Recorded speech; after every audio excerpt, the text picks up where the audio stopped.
What are you doing? You're bonkers, Birdie. I'm Jen, and this is the story of Birdie, the very special cat who completely changed my life. I've always seen myself as a dog person. I grew up with dogs. I was used to them. I'd never had a cat before. So when Birdie came into my life, I had no idea what to expect or how to act around him. At the time, I was living in Georgia. I saw Birdie online. His picture wasn't exactly cute. He had this little square, kind of goofy-looking face, but there was just something about him. I could feel it. I jumped in the car and drove out to Alabama. The moment I saw him in person and looked at that tiny square face, something inside me said, "He's the one." Without a second thought, I said, "You're coming home with me." Birdie had been found on the street. Someone adopted him, but then brought him back to the shelter. So yeah, his life didn't exactly start off easy. One day, his tail even got caught under a recliner at the shelter, and he lost part of it. Now he's got this tiny, cute little tail. But even after all that, he had the sweetest, happiest personality. Birdie talks all the time.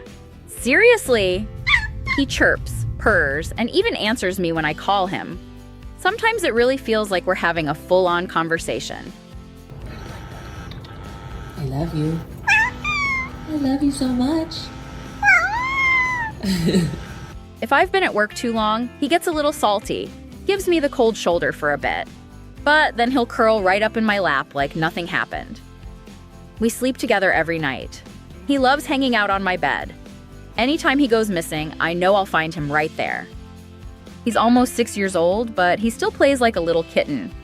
He's always off exploring something or getting into things. He'll purposely bat his toy under the couch just so he can figure out how to get it back out. He's super energetic. His paws are always on the move. It's all just a big game to him. And cardboard boxes? He loves them. If there's a box around, you can bet he's climbing into it. One moment he's purring in my lap, and the next he's giving me that "don't touch me" look. He'll do what he wants, when he wants. That's just Birdie. We've created our own little language and daily routines. Hi, sweet baby. Hi. I never planned on having a cat. But now, I can't imagine life without Birdie. He's right at the center of my world. He's not just my pet. He's my little buddy, my shadow, the joy that lifts me up after a long day.